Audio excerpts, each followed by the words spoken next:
14 hours into a double shift, with my hands black from grease and my boots smelling like motor oil and wet sawdust. I turned onto my street and saw half my front yard buried under fresh-cut oak limbs. Tucked beneath my windshield wiper was a bright yellow violation notice, and across the road, the HOA president stood on her porch, smiling like she had just won something. She lifted her coffee mug and called out, "I did you a favor, Mr. Mercer." That ugly tree was hurting property values. I remember sitting there with both hands still wrapped around the steering wheel, listening to my truck tick as the engine cooled, and feeling something inside me go completely still. Not calm exactly, more like the moment right before a board snaps under too much pressure. The tree she had cut was not ugly, and it was not dangerous. It was an 80-year-old bur oak my grandfather planted the week my father came home from the hospital, and every scar in that bark meant something to my family. My name is Owen Mercer, and until that day, I'd spent most of my life believing that reasonable people could solve almost anything by standing face to face and talking it through.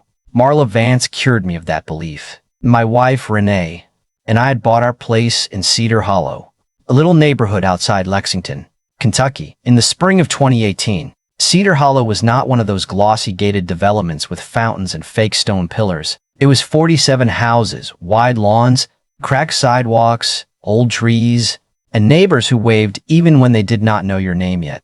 We liked it because it felt lived in. Kids left bikes in driveways. Somebody was always grilling on Saturday. And when Miss Edna Price had hip surgery, half the street showed up with casseroles she could not possibly finish. The HOA had been around since the early 90s, but back then it mostly handled streetlights, entrance landscaping, and the little retention pond behind Maple Court. Dues were $85 a month. Meetings happened whenever somebody remembered to schedule one, and nobody treated the covenanters like scripture. Then Marla retired. She had spent 32 years as an assistant administrator for a regional insurance office, which meant she knew how to make ordinary words sound like legal threats. She was 63, always wore pressed slacks, and could turn a smile into something that felt like a warning. When the HOA election came around in 2020, nobody wanted the president's seat, so Marla ran unopposed. By February, she had issued a 15-page neighborhood appearance guide that covered mailbox finishes, driveway stains, visible trash cans, porch furniture, basketball hoops, and, for reasons known only to God and Marla, decorative birdhouses. Renee read the section on seasonal wreaths and laughed so hard she snorted coffee through her nose. I told her not to worry. People like that burn themselves out, I said. Give her 6 months. Renee looked at me over the rim of her mug and said, "You have never met a bored woman with a clipboard." She was right. The first incident happened that April. I was home on a rainy Thursday morning when I heard the low growl of a chainsaw outside.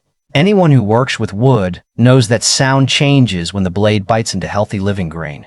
It gets deeper, almost wet. I stepped onto the porch in my socks and saw 2 men from a landscaping crew cutting limbs from the lower side of the oak. One branch stretched over the public sidewalk, but it was nearly 12 feet above the ground, high enough for a delivery truck to pass underneath. I walked across the grass and raised both hands. "Stop. This is private property." One of the workers shut down the saw and pulled off his ear protection. He looked embarrassed before I even finished speaking. "We were told the association approved it," he said. "Approved what?" "Hazard removal." He handed me a folded notice with Marla's signature at the bottom. The notice cited Section 5.3, nuisance vegetation, and claimed the tree created an obstruction to pedestrian traffic. The strangest part was that the paper gave me 10 days to correct the problem, even though the crew had already corrected it before delivering the notice. I stood there in cold mud, staring at that backward little piece of bureaucracy, while Marla watched from 3 houses away. Later that morning, I walked to her place and knocked. Her house was a brick colonial with white shutters screwed flat to the wall. As a carpenter, I consider fake shutters a personal insult, but I kept that thought to myself. Marla opened the door before I knocked a second time. "I wondered when you would come by," she said. "You sent people onto my property without asking. The association has a duty to address hazards. That limb was not a hazard. You are not a certified arborist. Mr. Mercer, neither are you." Her smile tightened just a fraction. "The board acted within its authority." I asked which board members had voted. She said the matter had been handled administratively. That was the first phrase she used that stuck in my mind. handled administratively, which apparently meant she had decided something alone and wanted the rest of us to pretend a committee had been involved. I told her that any future work required my permission. She folded her arms and said, "I will note your preference." Preference. Like I had asked her to stop playing loud music instead of asking her not to send chainsaws onto my land. That night, I opened the Cedar Hollow Covenanters on my laptop and read all 52 pages. Renee sat across from me sorting receipts. The kitchen smelled like cinnamon tea, and every few minutes she glanced up and asked whether I had found the part where Marla became Queen of Kentucky. I had not, but I found something else. A lot of vague language, several missing amendments, and no clear authority allowing one officer to order work on a private lot without notice or consent. I started a folder. Nothing dramatic, just copies of the citation, photographs of the cuts, the crew's business card, and notes from my conversation with Marla. I labeled it Oak Tree. At the time, I thought it was overkill. 2 months later, a storm knocked one cedar picket loose from my backyard fence. It was leaning maybe 3 inches, and before I could repair it, Marla sent a certified notice threatening a $100 daily fine after 7 days. I fixed the picket that afternoon, then sent the HOA a written request for the minutes, votes, contracts, and invoices connected to the tree work. Marla replied 9 days later with a single-page work authorization signed only by her. No vote, no minutes, no second officer. Nothing. I highlighted her signature, placed a page in my folder, and changed the label from Oak Tree to Exhibit A. That was the first time Renee stopped joking about the whole thing. She stood behind me, reading over my shoulder, and quietly said, "Owen, I do not think she is making mistakes." I looked through the kitchen window at the oak, its leaves moving in the evening wind, and realized she was right. Marla was not confused. She was testing how much she could get away with. 1 yard, 1 fine, 1 frightened homeowner at a time, and she had just chosen the wrong tree. By late summer, Marla had stopped pretending her campaign was about safety and started treating Cedar Hollow like a private little kingdom with 47 unwilling tenants. Mr. Lyle Benton, a retired mechanic at the end of Juniper Lane, got cited because his grandson left the basketball hoop beside the driveway for 3 days. Gloria Ames, who grew tomatoes and green beans in cedar boxes behind a low picket fence, was told her garden created visual inconsistency. A single mother named Cassie Rudd received a warning because her children drew flowers and sidewalk chalk near the curb, and Marla actually used the phrase unauthorized pavement markings, which sounded less like an HOA complaint and more like something you would hear during a hostage negotiation. People laughed about it at first, but that laughter changed once the fine started. Lyle paid $150 because he did not want trouble. Gloria removed 2 garden boxes she had built with her late husband, and Cassie scrubbed the chalk away before her kids got home from school. That was how Marla operated. Not by choosing one dramatic battle, but by making people feel foolish for resisting small ones. She counted on embarrassment, exhaustion, and the fact that most decent people would rather pay a fee than spend their evenings arguing with a woman who owned 3 binders and enjoyed certified mail. I began talking to neighbors while walking the dog, checking mail, or helping somebody repair a gate. Never pushing, just asking what they had received and whether they still had the paperwork. By September, I knew of 8 households that had been fined under rules nobody remembered voting on. Renee started keeping a list on the back of an old grocery envelope, and every time another name went on it, she would tap the paper with her pen and say, "That woman is building herself a ladder and using everybody else as the rungs." The second major cut to the oak happened on a Wednesday when I was installing cabinets at a restaurant downtown. Renee called just after lunch, her voice low and tight. "They are back." I could hear a saw running behind her. I dropped my drill into the case, told my foreman I had an emergency, and drove home faster than I am proud to admit. When I turned onto Birch Hollow Drive, a white truck from Greenmark Property Services was parked partly across my lawn, and one of the largest lower limbs of the oak was already on the ground. It was nearly 10 inches thick at the base, a healthy structural limb that balanced the south side of the canopy. Marla stood beside the truck holding a clipboard. I walked straight toward her and said, "Shut it down." The crew supervisor killed a saw before she could answer. Marla barely looked at me. "This limb extended into the community sight line.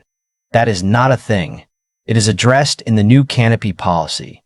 "What new canopy policy?" She handed me a printed sheet dated the previous week. giving the association authority to remove any vegetation within 20 feet of a sidewalk if it affected visibility, appearance, or future maintenance access.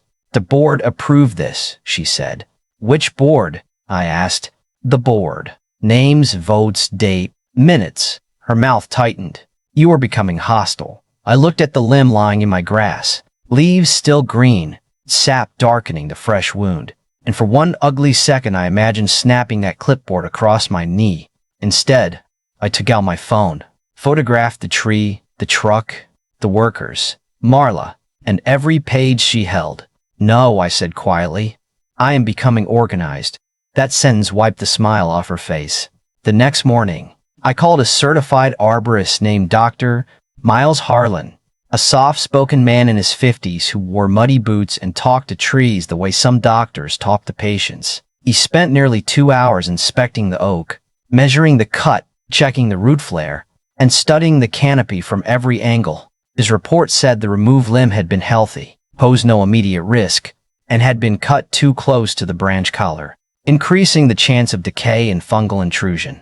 He valued the damage at $3,600 and recommended annual monitoring for at least 5 years. When he handed me the report, he rested one palm against the trunk and said, "This tree is strong, but somebody keeps making decisions for it." I knew he meant the oak, but it sounded like he was talking about the whole neighborhood. I paid him $400, scanned the report, and placed it behind Exhibit A. Exhibit B had arrived. That same week, I called Daniel Cho, the youngest member of the HOA board. Daniel traveled constantly for a medical equipment company and had missed most meetings since Marla took office. He answered from an airport in Dallas, and when I asked whether he had voted on the canopy policy, the fines, or the green mark contract, he went silent. "Owen," he finally said, "I have never seen any of those documents." I emailed him everything before he boarded his flight. He called me again after midnight. "She has been using my name on notices," he said. "She keeps writing that the board authorized things, but I did not authorize anything." Daniel returned home 2 days later and requested access to the association bank records. What he found turned irritation into something colder. Over 6 months, Cedar Hollow had collected nearly $2,700 in fines under Marla's new schedule, but there was no formal resolution adopting that schedule. Greenmark had received $5,200 for work described on invoices as common area landscape maintenance, even though at least 3 service dates matched work performed on private lots, including mine. Then Renee noticed the name of Greenmark's registered manager, Calvin Vance. We assumed it was coincidence until she searched county property records and found his mailing address. Calvin was Marla's husband's younger brother. She had been directing HOA money to her brother-in-law's company, without competitive bids, without disclosing the relationship, and, according to Daniel, without a proper board vote. I stared at the screen for a long time. Anger can feel hot when it is personal, but when you see the shape of a system, when you realize other people have been paying for the same abuse, it turns cold and useful. I called Gloria, Lyle, Cassie, and 5 other homeowners, and invited them to our house on Saturday morning. Renee made coffee, bought 2 boxes of donuts, and cleared the dining table. 12 people came. I laid out the citations, the photographs, the arborist report, the invoices, and the state business registration showing Calvin Vance's name. Nobody spoke for almost a minute. Then Gloria, who had removed the garden boxes she built with her husband, looked at the paperwork and said, "So she made me tear down his work while she paid her own family." Her voice did not rise, but the pain in it changed the room. One of her neighbors, Evelyn Park, had practiced law years earlier before becoming a school counselor, and she began reading the original covenanters line by line. Near the back, buried in section 12.7, she found the clause Marla had apparently hoped nobody would ever notice. Any HOA action altering landscaping on an individually owned lot required written homeowner consent and approval from 2/3 of the full board. Both conditions were mandatory. The section also allowed the homeowner to recover restoration costs or appraise damages for unauthorized work. I already had a $3,600 report sitting in front of me. Daniel leaned back in his chair and whispered, "She violated the covenant every single time."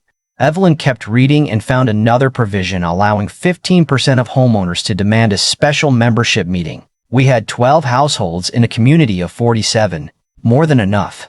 That morning, my dining room stopped being a place where neighbors complained and became a command center. We submitted formal record requests on the same day, sent a demand letter through an attorney Evelyn recommended, and called for a full community meeting. Marla had 20 days to respond. She answered in 4. First came a neighborhood email accusing a small group of agitators of harassing volunteer leadership.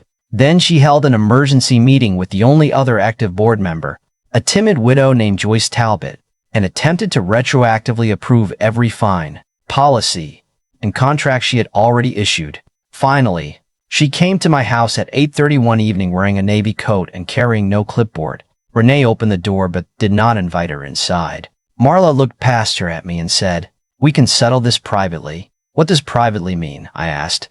"The fine against your property can be withdrawn, and the association may consider contributing to tree maintenance, provided you withdraw the meeting demand and stop distributing internal records." I almost laughed. "You cut my tree, used our dues to pay your brother-in-law, and now you want to trade away a fine you never had authority to issue." Her face hardened. "You are damaging this community." I stepped closer, not threatening, just close enough that she had to look directly at me. "No, Marla. I'm making sure the community finally sees who has been damaging it." She left without another word. But before she reached the sidewalk, Renee called after her, "By the way, we recorded that conversation." Marla stopped for half a second, then kept walking. Renee closed the door, looked at me, and whispered, "We did not record it." I stared at her. She shrugged. "You said we were becoming organized." "I am trying to help." For the first time in weeks, I laughed, but the laughter did not last long, because the next morning Marla sent every household a 4-page document titled "The Truth About Cedar Hollow," and by the end of the first paragraph, I understood she was preparing for war. The document was polished, selective, and just believable enough to make a nervous person hesitate. Marla called the tree dangerous, described Greenmark as a trusted local vendor, and claimed the special meeting was part of a personal vendetta led by one angry homeowner who refused to follow rules. She never mentioned Calvin was her brother-in-law, never mentioned Section 12.7, and never mentioned that Daniel had not approved a single one of her policies. We let the documents sit there. No reply, no Facebook argument, no angry letter stuffed into mailboxes. Evelyn told us the worst thing we could do was chase every lie and let Marla choose the battlefield. So we prepared the room instead. The meeting was scheduled for the third Saturday in January at the Cedar Hollow Community Hall, a low brick building beside the retention pond that usually smelled like floor wax and old coffee. By 9:30 that morning, folding chairs filled every open space, and 34 of the 47 households had signed in. Renee and Gloria sat at a table near the entrance handing out packets, 26 pages each, tabbed and numbered. Daniel stood near the front with the expression of a man about to confess he had helped build a machine he no longer trusted. Joyce Talbot arrived 5 minutes before the meeting and sat alone in the second row. She looked pale. 2 days earlier, she had given Evelyn a signed statement saying Marla had placed documents in front of her without explaining the contractor relationship or the private property restrictions. Marla arrived last. She wore a charcoal blazer, carried a leather binder, and walked in with the stiff confidence of someone expecting a small confrontation. Then she saw the room. She saw the packets, the attorney seated beside me, Daniel at the microphone, and a local reporter named Nate Colson in the back row with a notebook balanced on his knee. For the first time since I had known her, Marla did not have a prepared facial expression. Daniel called the meeting to order and confirmed quorum. Marla immediately raised her hand. "As president, I object to this proceeding." Daniel looked at her and said, "The membership requested it under Section 9.4. Notice was properly issued, and quorum is present. Your objection is noted." It was a small sentence, but I watched something shift in the room. Marla was used to rules being weapons she held by the handle. Now she was standing on the blade. I went first. I did not talk about my grandfather or the anger I felt when I saw those limbs in my yard. Not yet. I walked everyone through the timeline.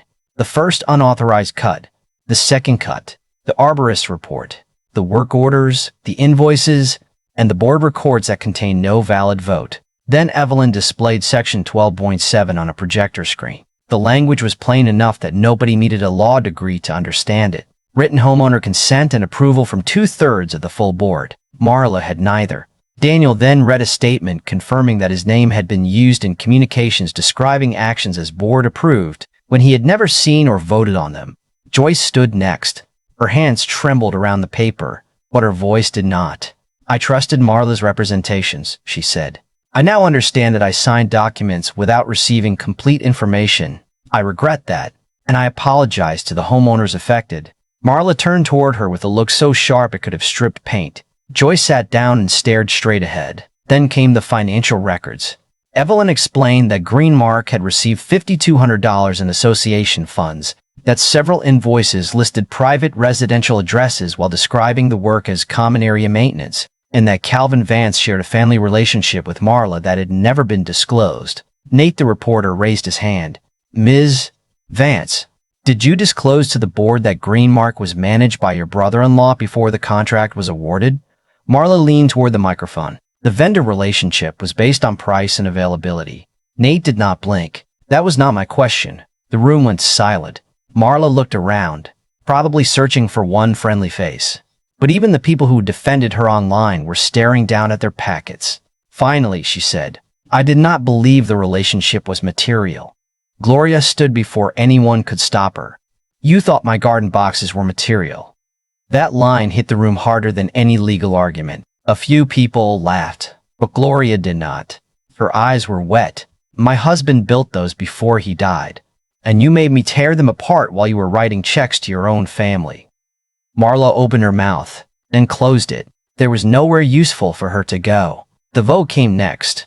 32 households voted to suspend Marla's authority immediately, rescind every fine adopted without a valid board vote, terminate the Greenmark contract, order an independent audit, and hold a new election within 45 days.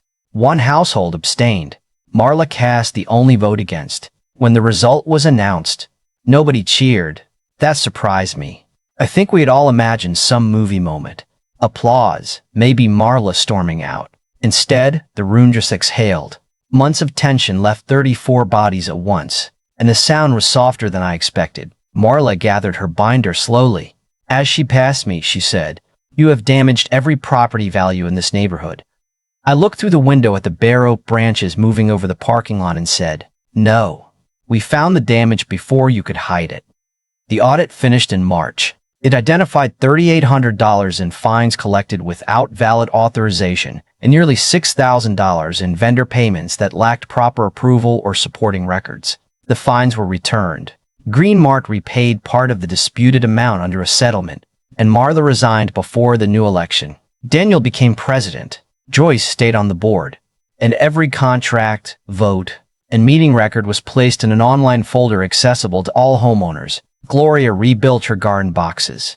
Lyle's grandson kept the basketball hoop. Cassie's children returned to the sidewalk that spring and drew a crooked purple dragon stretching across 3 squares of concrete. Nobody cited them. I filed a small claims case for the damage to the oak, using Miles Harlan's report, photographs, invoices, and Section 12.7. The filing fee was $91. 4 months later, the HOA's insurer paid me $3,600, plus the arborist's fee. I did not spend it on myself. Renee and I used part of it to plant 8 native trees along the community pond, and we put the rest into a maintenance fund for older trees on private lots. The bur oak survived. The wound sealed cleanly, and the following spring it pushed out new growth along the southern canopy, stubborn and uneven, but alive. Sometimes I sit beneath it after work with a cup of coffee and think about how close I came to handling everything differently. I could have shouted at Marla, threatened the crew, or become exactly the angry man she described in her report. Maybe that would have felt good for 5 minutes, but it would have given her the story she needed. Instead, we kept records, found the hidden clause, stood together, and made her answer questions in a room she could not control. People still argue about whether we went too far. A few neighbors say Marla meant well and simply became overzealous. Others believe she knew exactly what she was doing from the beginning. I know where I stand, but I want to know where you do. Was this justice? Or did the neighborhood destroy a woman over a tree and a few bad decisions? Tell me what your HOA has done, who you think was right, and how far you would have gone if someone sent chainsaws onto your property without permission. Share this story with the neighbor who keeps every receipt, reads every page, and never raises their voice until the room is already full.